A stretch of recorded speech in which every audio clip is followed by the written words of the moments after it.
Glória a Deus, a paz do Senhor, meus irmãos. Abra as vossas Bíblias, por favor. Mateus, Evangelho de Jesus Cristo, que escreveu Mateus, capítulo 1. Enquanto você abre sua Bíblia, eu quero agradecer ao meu melhor amigo, o Espírito Santo de Deus, o dono da igreja.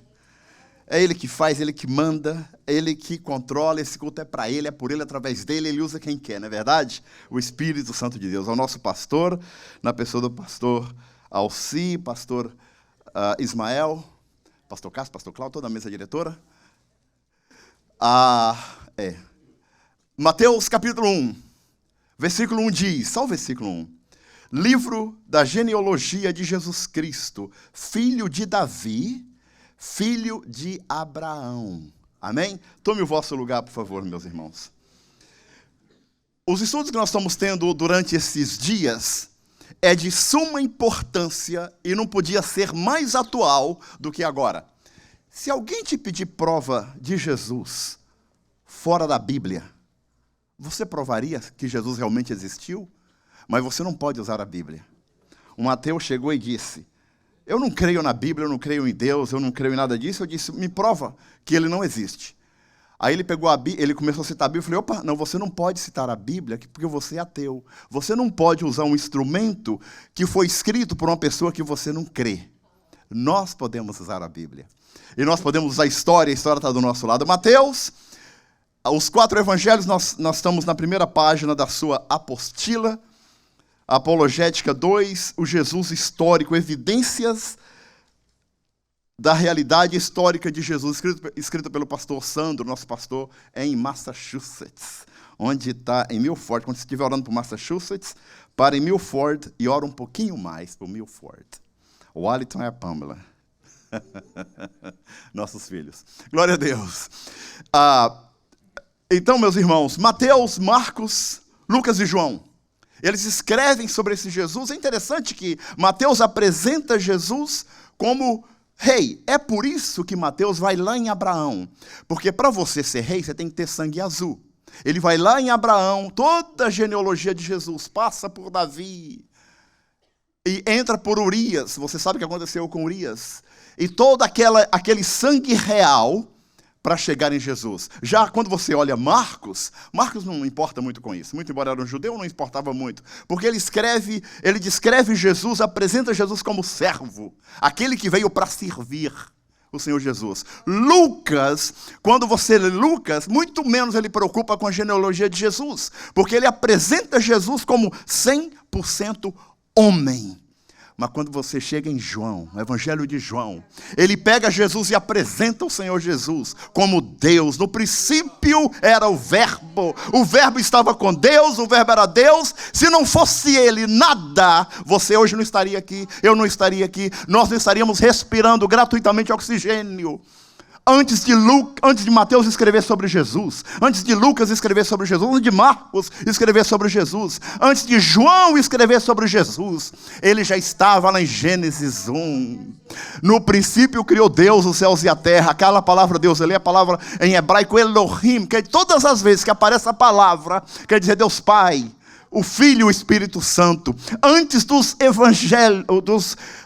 evangelhos citarem Jesus, ele já apareceu no Salmo 24, levantai, ó porta, as vossas cabeças, levantai-vos, ó portais eternos, para que entre o Rei da Glória. Quem é esse Rei da Glória? O Davi pergunta, o Senhor dos exércitos, o Senhor poderoso nas batalhas. Levantai, ó porta, as vossas cabeças, para que entre o Rei da Glória. Quem é o Rei da Glória? O Senhor dos exércitos, ele é o Rei da Glória. Antes dos evangelhos existirem, ele já estava no livro de Salmos. Antes dos evangelhos existirem, ele já estava em Isaías 9, no passado, viu? No tempo passado, porque um filho nos nasceu, não nascerá, já nasceu. Porque na mente de Deus ele já tinha nascido. Porque um filho nos nasceu e um reino se vos deu, tudo está no passado, porque Jesus já tinha morrido no passado. Deus já sabia, antes dos seus pais nascerem, onde você estaria hoje. Deus já sabia, por isso que Jesus tinha que estar no passado, antes do passado. Se a gente pode falar isso, né? Voltando aqui para o nosso estudo, eu gosto muito de falar de Jesus. Tem duas pessoas na Bíblia que eu gosto de falar muito. Deus nem se fala. Aí, como perguntaram para o baiano, você gosta de Deus? Muito. você ama o Espírito Santo demais. E Jesus, vixe, eu gosto de falar de Jesus. Jesus me dá vida, Jesus me dá fôlego, Jesus me dá ânimo, Jesus nos anima, nos leva, nos guia pelo Espírito Santo. A introdução desse estudo, irmãos, sobre esse Jesus histórico, se ele existiu ou não. Nós precisamos, começa na introdução, eu falo, nós precisamos confirmar a veracidade de fontes, a veracidade do Novo Testamento. É real ou não? E é interessante que ele coloca aqui, se a gente fosse, nós não temos os originais que chamam os autógrafos, só que nós temos o que chama, meus irmãos, os manuscritos. E os manuscritos são cópias feitas à mão, e elas vêm dos autógrafos. E é interessante notar que os manuscritos é uma tradição oral, nós temos judeus aqui, eles sabem o que é isso? A tradição oral é fielmente decorada, quando o pai passava para o filho toda a história da palavra de Deus, toda a história de Israel, toda a história do próprio Jesus e assim por diante. O pai, não a mãe. É responsabilidade dos pais, sabia? Ensinar os filhos até os 7 anos, não a mãe. Mas a gente não fez, bem, eu não fiz o meu trabalho. Bom, vamos lá, Deus é bom. Então, existem, irmãos, mais evidências históricas do Novo Testamento, desses manuscritos, de qualquer livro do mundo antigo. E é claro que se você teria que, quando você começa a ver sobre isso, nós estamos na página 2 da sua apostila, se você está seguindo aí, e eu gostaria de ler um parágrafo aqui, que o autor fala, ele diz, dentre todas as composições literárias escritas pelo povo grego, lembra que o povo grego era bom nisso, os poemas homéricos, daqui a pouco a gente vai falar desse rapazinho aí, são os mais adequados para uma comparação com a Bíblia. Em todo o corpo da literatura antiga, tanto grega como a latina, a Ilíada, aqui vem a Odisseia, e a que mais se aproxima do Novo Testamento, por possuir a maior quantidade de testemunho de manuscritos. Bem, vocês que estudaram filosofia, que gostam de poesia, lembra do Homero? Homero foi aquele rapaz que nasceu lá em Esmirna. Lembra de a cidade de Esmirna? Alguns dos irmãos aqui estavam lá em 2019, antes da pandemia. Esse Homero, ele nasceu em Esmirna. Esmirna está lá em Apocalipse 2. Lembra que Jesus fala assim, olha, eu conheço a sua tribulação, que você é pobre. E Jesus fala, mas você não é pobre não, viu? Você pode ser pobre para o mundo, mas para ele, você é filho do dono da prata e do ouro. Você é rico. E Jesus fala sobre Esmirna. E Homero nasceu lá em Esmirna. Ele escreveu a famosa Ilíada e também a Odisseia. Para quem gosta de ler, eles chamam Homero de poeta. Eu acho que ele era um filósofo também. Foi ele que narrou a Guerra de Troia, para quem gosta de assistir filme, 1300 a.C., lembra? Esse Homero, que veio antes de Cristo, ele escrevia através de... Ele já havia manuscritos, e provando a própria poesia, provando a veracidade da palavra de Deus, obviamente, do Antigo Testamento, nesse caso aqui. Na página 3 da sua apostila, bem na página 2, embaixo, que se vocês gostam de... tem um schedule de manuscritos, de datas, de conteúdo que era eles, e da localização. Se você gosta de arqueologia, nós temos que ter algumas coisas em arqueologia para provar que ela é real. Nós temos que ter a localização, você tem que abrir, tem que cavar onde se descreve onde está. Um rapazinho chamado Werner Keller, aqui da Pensilvânia, ele não acreditava na Bíblia, e ele escreveu um livro, e a Bíblia tinha razão. Eu creio que muita gente já leu esse livro. E na introdução do livro ele fala, olha, eu não sou pastor, eu não sou teólogo, eu não sou crente, eu só vou tentar provar que o que a Bíblia diz é real. E ele passou um bom tempo da vida no Oriente Médio escavando. Depois que ele escava, ele lia no Antigo Testamento e começava a escavar em aqueles lugares. Ele começou a provar que tudo que estava na Bíblia, a arqueologia podia provar também. No final, ele escreve um livro e diz, e a Bíblia tinha razão, e aceita Jesus, e morreu cristão em nome de Jesus. Sabe por quê?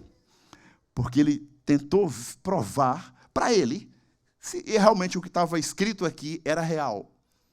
E ele provou, pela ciência, que era real tudo o que estava escrito na palavra de Deus. Autenticidade. Tanto a autenticidade como a integridade geral dos livros do Novo Testamento, eles podem ser, meus irmãos, considerados fielmente estabelecidos, porque houveram testemunhas oculares. Nós estamos entrando na página 3 da sua apostila, e apesar do justo viver por fé, nós temos que estar preparados para defender as Escrituras. Lembra do apóstolo Paulo, quando ele falou com Timóteo, 2 Timóteo 2:15? Procura apresentar-te a Deus aprovado, como obreiro que não tem do que se envergonhar, que sabe manejar isso aqui, que maneja bem a palavra da verdade. Nós temos que conhecer a palavra da verdade. Como que nós podemos falar de salvação se nós não conhecemos a palavra? Como defender, fazer apologética da palavra se nós não conhecemos? Não é verdade? E o apóstolo Pedro, eu preciso de ler para você, 1 Pedro, isso aqui é um culto de estudo bíblico, de ensino. Vamos mexer com Bíblia, né? 1 Pedro, no capítulo 3, 1 Pedro está lá no finalzinho da Bíblia, capítulo 3, estou chegando lá, e o versículo 15.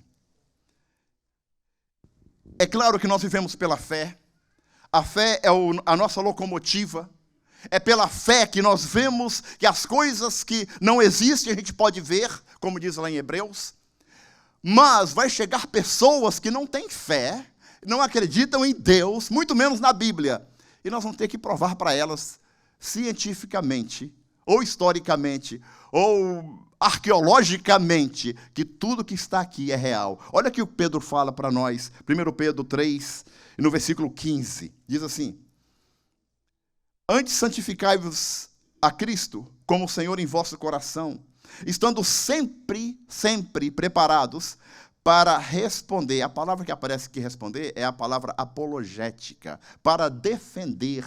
Algumas versões devem estar aí como para defender a todo aquele que vos pedir razão da esperança que há em vós. A razão da salvação. O versículo 16, fazendo, todavia, com mansidão e temor, com boa consciência, de modo que, naquilo que fala contra vós outros, fiquem envergonhados os que difamam o vosso procedimento em Cristo. O que o apóstolo Pedro está dizendo é o seguinte: gente, vocês têm que estudar. Lembra que o Pedro, é interessante, olha, eu estava falando outro dia com o Espírito Santo, eu fico eu fico admirado com o Espírito Santo. Muitos de vocês não vão entender a palavra encabulado, é um negócio do interior. Porque o Espírito Santo é o seguinte, ele pega as pessoas que não são nada. Pedro era um analfabeto, a história nos diz isso, se você gosta de ler história. Pedro não tinha cultura, basicamente, era um pescador, inteligente, negociador de primeira mão. Mas as cartas que Pedro escreve, irmãos, é uma profundidade de conhecimento e sabedoria. Da academia não veio, porque ele nunca sentou na escola, diz a história. Obviamente, veio do alto dos céus, que é a melhor sabedoria, né? Então, tanto o apóstolo Pedro como o apóstolo Paulo falam: olha, vocês têm de conhecer a palavra, e têm de conhecer fora da palavra, para defender a palavra. Amém? Descendo pela página 3, eu gosto muito do texto que o pastor Sandro usou aqui de 2 Coríntios 10, 4 e 5. Eu vou ler para vocês. Porque as armas da nossa luta não são carnais, mas poderosas em Deus para destruir fortalezas, destruindo os raciocínios falsos ou falaciosos, depende da sua versão, e toda arrogância que se levanta contra o conhecimento de Deus, levando cativo todo pensamento à obediência de Cristo. Nós temos Pedro diz, nós temos que dar razão da nossa fé. Nós temos que defender a nossa fé. Defender a minha fé aqui com os irmãos é fácil. Os irmãos são cristãos, creem em Deus, creem em Jesus Cristo. Tudo que eu falar aqui sobre a Bíblia, vocês vão me dar two thumbs up. Sem problema nenhum. Mas lá fora, o cabra pode ser um ateu. E conhecedor, viu? Então eu tenho que saber como não atacá-lo. Porque nós não estamos aqui para atacar ninguém. O que o Pedro fala? Com mansidão. O nosso objetivo é o céu. O nosso olho é o céu. A nossa meta é o céu. E levar o máximo de pessoas para o céu conosco, em nome de Jesus. Nem se for pela ciência, provando pela ciência que o céu é real. E pode provar. A arqueologia, na página 3 da nossa apostila, o escritor diz que a arqueologia também tem sido imensamente útil para confirmar os registros históricos. Por exemplo, vocês lembram, em 1990, agora, o pessoal mais velho aí vai lembrar, eu sou um pouquinho novo para isso, mas em 1990, o pastor Cássio, que é mais velho, vai lembrar disso aqui, eles acharam os ossuários de Caifás. Lembra de Caifás? Lá em João 11, é uma prova arqueológica, uma prova científica, que esse homem existiu. Bem, o Caifás, se eu não me engano, falou com Jesus. Era o sumo sacerdote. Lembra dele? E tudo que está lá, eles acharam e provaram que são pessoas, eu estou falando da ciência aqui, viu? A ciência provou que essa ossada que foi encontrada, que foi descoberta em 1990, era de Caifás, do sumo sacerdote. Já pensou? Provando a palavra de Deus, que uma das pessoas que foram citadas realmente existiram. Glória a Jesus por isso.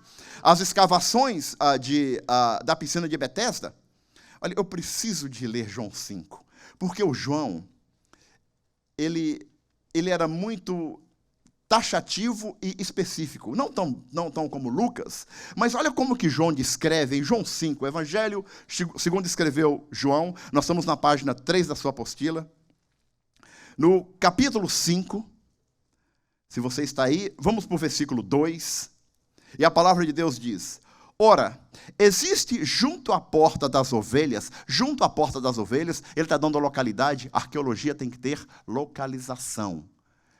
Eu não posso chegar, ok, vamos lá em Nova York, vamos começar a escavar. Você vai escavar o estado de Nova York todo, você vai ficar lá o resto da sua vida.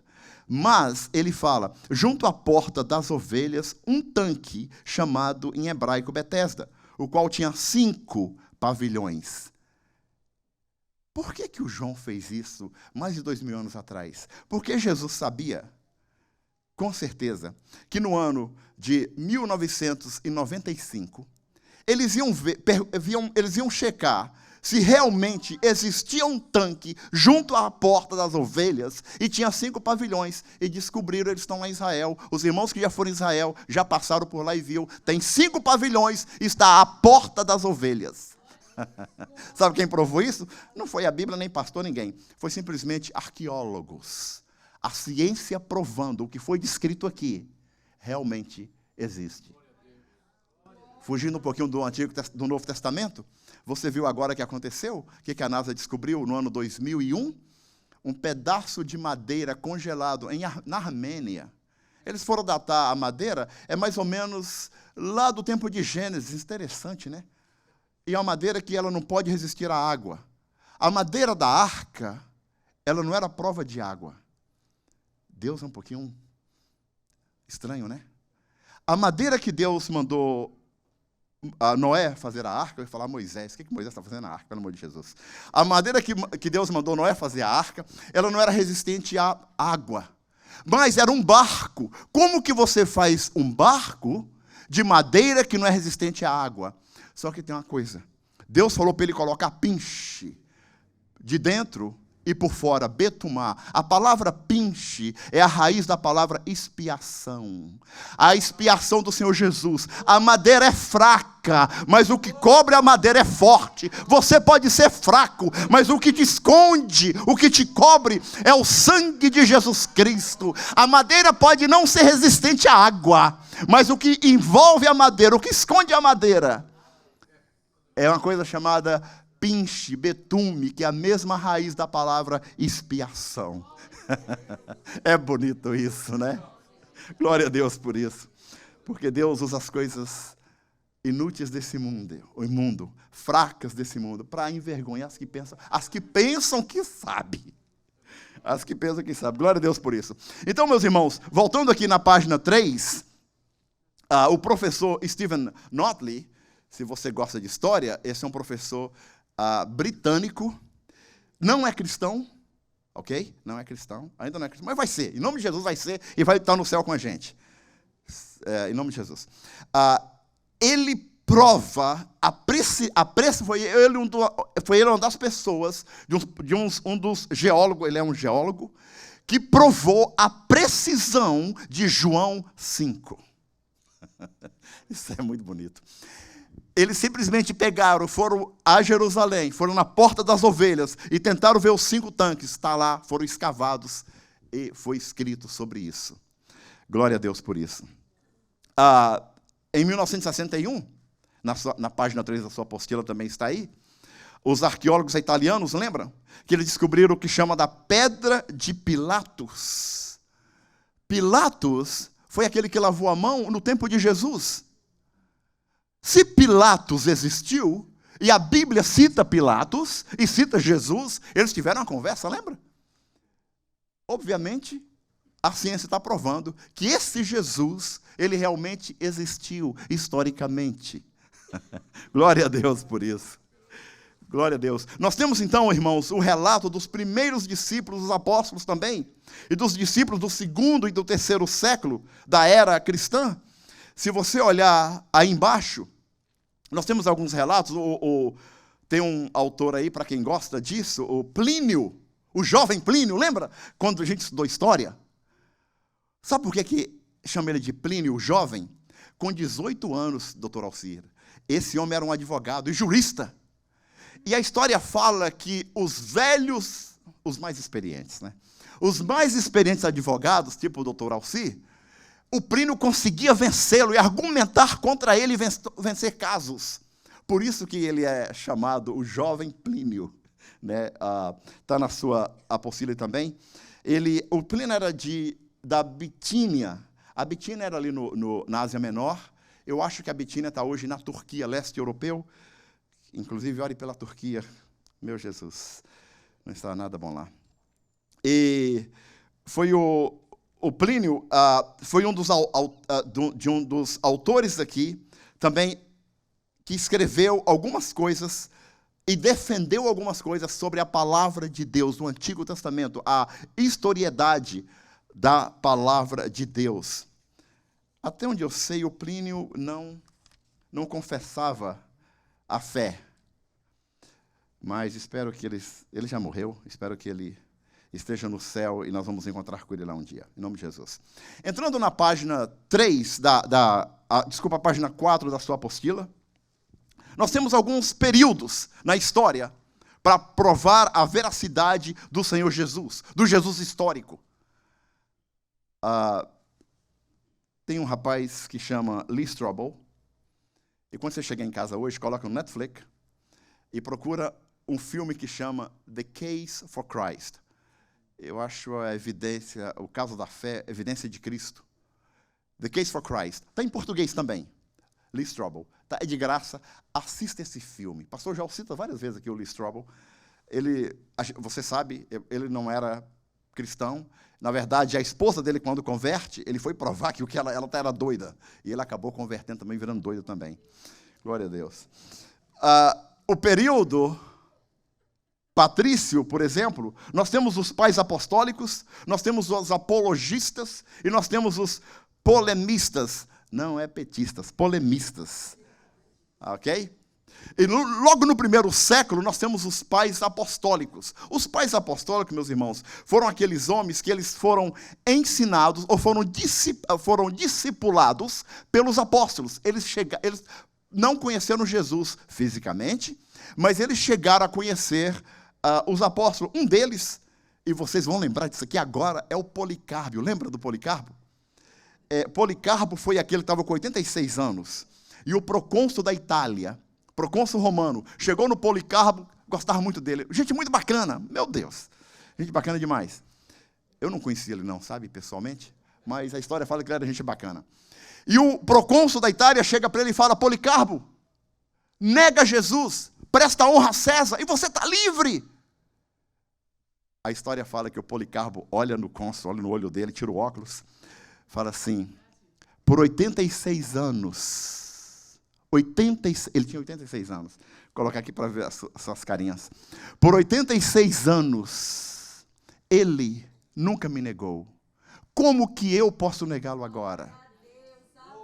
E o procônsul tenta novamente: Policarpo, por favor, só nega e você está livre. Ele falou: não posso. E o procônsul fala com ele na conversa: você vai ser queimado, você sabe disso. Policarpo foi discípulo do apóstolo João. Você vai ser queimado. Possivelmente ele foi pastor na igreja de Éfeso. A história diz mais ou menos. Você vai ser queimado, você vai morrer. Ele falou: o fogo que o Senhor vai pôr em mim é passageiro. Mas existe um fogo eterno se o Senhor não se arrepender. Policarpo. São os pais da igreja, homens mártires, irmãos, que deixaram um legado e não negaram a Jesus. Glória a Deus por isso. Policarpo foi um deles, gosto muito de ler a história dele. Na verdade, ele era de Esmirna. Diz a história que ele nasceu em Esmirna, lá em Apocalipse 2. Né? Alguns irmãos estiveram lá em Esmirna. E nós temos o Clemente de Roma, o Inácio de Antioquia, lembram dele? O Papias, são aqueles homens que conheceram os apóstolos, foram discipulados pelos apóstolos e continuaram a obra de Deus. Foram todos martirizados. E existe um ditado acho que foi o Papias que escreveu, que ele falou: não existe honra maior do que ser martirizado por causa do meu Senhor. E ele então foi degolado. Glória a Deus. E no outro período, no século II, nós temos os apologistas. Bem, o que é apologia, né? Apologia é a defesa da fé. Todos nós somos, de uma certa forma, apologistas. Nós defendemos a nossa fé. Quando você prega o evangelho a alguém, você está defendendo a sua fé. Fala: rapaz, tem um lugar melhor para você, Jesus te ama, você pode morar eternamente. Esse corpo aqui fica, passa, mas existe uma alma, um espírito, existe algo eterno em você. E esses são os apologistas do século II. Nós lemos em 1 Pedro 3:15, quando você prova a sua fé, é uma apologia, quando as pessoas fazem pergunta da sua fé com você. E alguns deles são Tertuliano, Justino. Lembra da história? Justino, que na verdade ele foi apelidado o mártir. Teófilo e Aristides, está na sua apostila também. Foram homens que, no 2º século depois do Senhor Jesus, eles deram a vida, mas provaram que Jesus era real, que a palavra era real. E no 3º século nós temos os polemistas, os que defendem a fé cristã, os que defenderam a fé cristã de doutrinas falsas. Houveram muitas doutrinas falsas, fora e dentro da igreja. E esses polemistas, eles chegavam então e ensinavam o povo. Que coisa bonita. Professores dentro da igreja: não, vem cá, olha, o que estão falando não é bem assim. E sentava com eles e começava a discorrer nas escrituras, ensinando com muita mansidão, como diz Pedro, para as pessoas ficarem firmes em Jesus Cristo. Isso é muito bonito. Irmãos, existem mais ou menos 86 mil citações escritas pelos pais da igreja primitiva. 1º século, ali no 2º século. O estudo diz que 36 mil são predatadas do Concílio de Niceia. Lembra do Concílio de Niceia, que foi pelo imperador Constantino, em 325 depois de Cristo, quando os bispos reuniram e começaram então a escrever doutrinas e defender a fé da igreja. Mesmo que não existisse, irmãos, nenhum documento do Novo Testamento, está na página 4 da sua apostila, onde eu estou lendo, apenas com os escritos dos pais da igreja, nós teríamos suficiente fundamento para defender a fé, para provar que Jesus Cristo existiu, que o Jesus histórico existiu. Não esqueça que, lembra do Aristóteles, filósofo Aristóteles, existe o benefício da dúvida. O benefício da dúvida é uma das regras numa disputa da verdade. O que eu estou falando é verdade, até você provar o contrário. Então, eu tenho um benefício de você crer em mim, até você provar que eu estou errado. Quando o ateu chega a você e fala que Deus não existe, ele tem um benefício de você crer nele, até você provar a ele que Deus existe e é galardoador daqueles que o amam, em nome de Jesus. Glória a Deus por isso. Descendo pela sua página 4, nós temos o valor das fontes primárias. E tem o Dr. Bruce aí, que foi os primeiros... Ele diz, os primeiros pregadores do Evangelho reconheciam o valor dos testemunhos de primeira mão e repetidas vezes fizeram uso deles. Eles sempre falavam, nós somos testemunha dessas coisas. São as testemunhas oculares que os pais da igreja do século I tiveram contato com eles, com os apóstolos, e passaram para outros e assim por diante, né? Então, tudo isso aqui são provas que Jesus existiu. Um dos mais do nosso tempo, bem, do tempo de alguns aí, ele morreu em 1971 aqui em Baltimore. O Dr.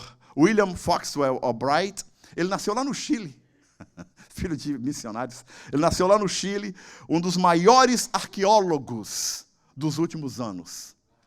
E está na página 5 da sua apostila. Morreu em 1971. E ele prova a veracidade da escrita dos evangelhos. A data que os evangelhos foram escritos. Ele provou essa veracidade. Os livros deles estão por aí, você pode ler. No Amazon agora é de graça, é só fazer o download lá. E você pode ler tudo online. Por exemplo, Mateus no ano 60, Marcos no ano 55, Lucas em 55, João no ano 90.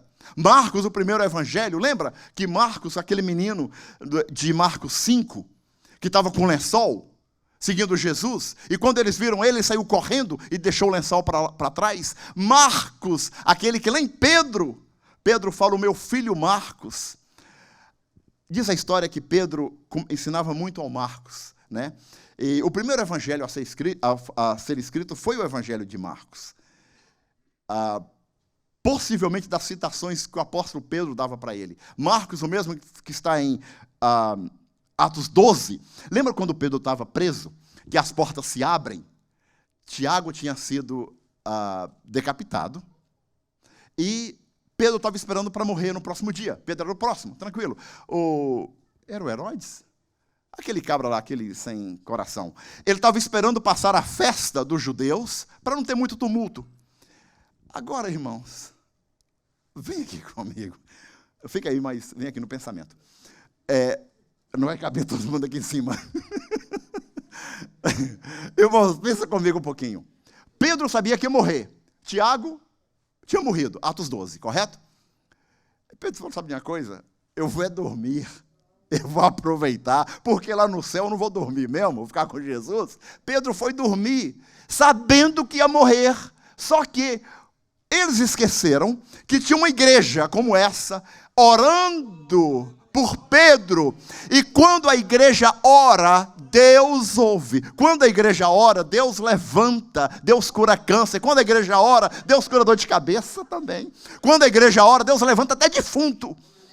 E quando a igreja ora, 2000 anos atrás, as portas tornam-se automáticas. Quando você chega no Town Center, nesses shopping center bonito aí, e aquelas portas abrem, aquela coisa bonita sozinho. Você acha que aquilo é coisa de hoje? Que isso, rapaz?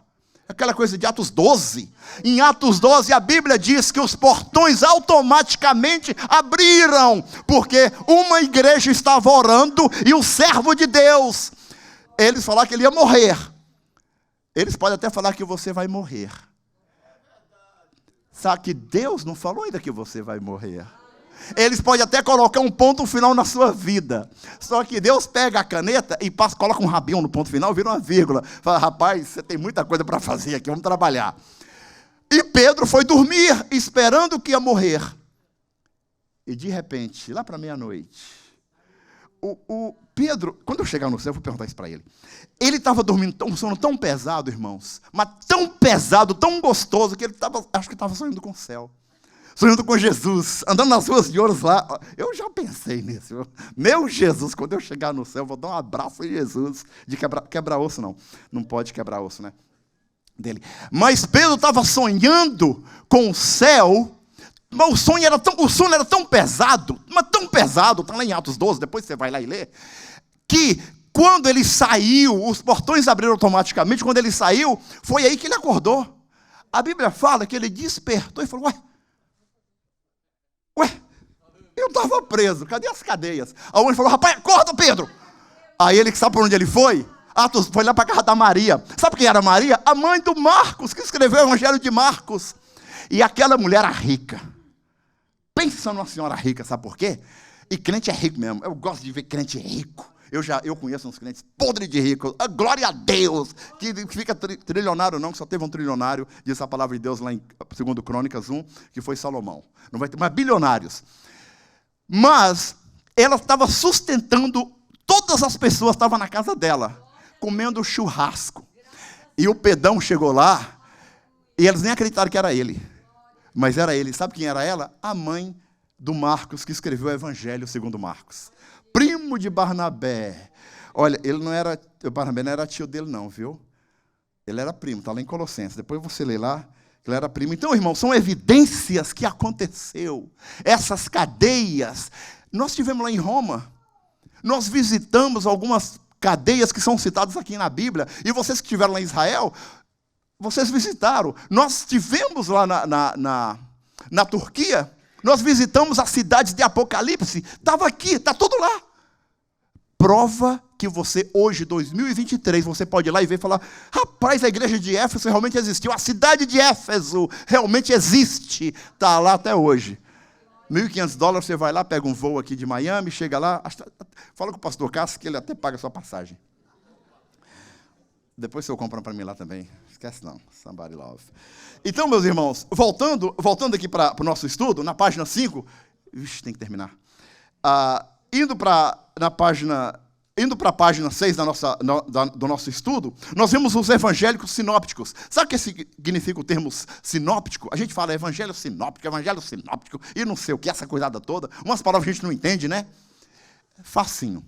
Sinóptico é dizer pensar juntos. Tem o mesmo sentido. Existem 3 evangelhos sinópticos: Mateus, Marcos e Lucas. Quando você lê Mateus, Marcos e Lucas, você vê que eles têm a mesma linha de pensamento. Quando você chega em João, muda a linha de pensamento. É por isso que é chamado de evangelhos sinópticos. Conjuntamente, pensar juntos. Ter o mesmo tema, entendendo? Aquela mesma linha de pensamento, mais ou menos. Ok? Mateus, Marcos, Lucas e João. Então ele apresenta, é mais ou menos apresentar Jesus pela personalidade. Como rei, como servo, como homem. Mateus, rei. Apresenta como rei. Marcos como servo. Lucas como homem, como nós falamos anteriormente. Ok, meus irmãos? Descendo pela página 6, nós estamos caminhando para terminar aqui. Nós vemos, irmãos, que existe nos evangelhos, nos 4 evangelhos, 2 que foram testemunhas oculares de Jesus. O Levi, o evangelho segundo escreveu o Levi, e o João. O Levi é o seguinte, é que algumas vezes o seu nome causa vergonha. Quando Jesus chamou Levi, ele era cobrador de imposto. Ele era judeu, cobrando imposto de judeu, trabalhando para o Império Romano. E era muito vergonhoso. Aí Jesus, vem cá. Essa segunda minha versão. Levi é o seguinte, eu vou te chamar de Mateus, porque algumas vezes o seu nome causa vergonha. Não preocupa. Lá no céu, a palavra de Deus fala que Jesus vai nos entregar uma pedrinha branca, escrito o nosso nome. E só você e Jesus vai saber. Porque algumas vezes o nome de Jacó, qual é o seu nome? Jacó. Somebody love, entende? Aquela coisada toda. Não, você não vai chamar Jacó, você vai chamar Israel. Sabe o que significa Israel? Ish, homem, Ra, briga, El, Deus. Homem que briga com Deus, homem que luta com Deus. Porque Deus Muda o seu passado, para que o seu passado não possa te envergonhar, para você viver um bom presente e ter um futuro vívido na presença do Senhor Jesus. E Jesus muda o nome de Levi para Mateus. Jesus é bom. Então esses dois, Mateus e João, foram que andaram com Jesus. Lucas era um doutor, gentil, nunca casou. Lucas morreu com 84 anos, solteirão. O médico, mas tinha que ser solteiro mesmo, né? Ele cuidava do apóstolo Paulo, ele viajava com o apóstolo Paulo, por onde o apóstolo Paulo ia. Ele era um médico amado, lembra? Então, já pensou Lucas com 10 filhos, no barco com o apóstolo Paulo, e a esposa, e os netos? Não daria certo, né? Então, mas Deus é bom. Então, meus irmãos, terminando aqui na página 7 da nossa apostila, nós vemos que a nossa fé, ela é robusta, tanto na palavra de Deus, como pela história, pela ciência, pela arqueologia, pela geologia. Nós temos prova. Sabe a questão das 24 horas? 1997, a NASA descobriu que nós temos uma falha em algum lugar de 24 horas. E eles começaram a estudar por que existe uma falha no espaço, existe um vácuo no espaço de 24 horas. E eles descobriram, isso foi a NASA, depois você coloca lá no Google, você vai ver, viu? Isso, vou até colocar a Bíblia de lado aqui, que vamos provar a Bíblia sem a Bíblia. Eles descobriram que esse vácuo de 24 horas no espaço é datado mais ou menos no tempo de Moisés e Josué. Uau! Coincidência? Coincidência coisa nenhuma. Quem parou? A terra. Porque a Bíblia fala que o sol parou, mas Josué, coitado, não sabia que a terra que gira. Deus parou, não foi só a terra, Deus parou, foi tudo. Porque um astro não pode parar sozinho, senão os outros batem no outro. E esse vácuo existe até hoje. 1997, a NASA, aqui nos Estados Unidos da América, provou que existe um vácuo na Terra. Daí nós temos, a cada 4 anos, um dia a mais. Porque a Bíblia está lá na Bíblia. O Dr. Edwin Ball e o Dr. Totten. Coloca os dois nomes desses caras aí que você vai ver que nós temos uma falha no sistema solar. Só que nada acontece errado, está tudo em pé e tudo permanece, porque é Deus que sustenta. Glória a Deus. Deus os abençoe, meus irmãos. E existe evidência, muitas evidências, desse Jesus histórico, em nome de Jesus. Glória a Deus.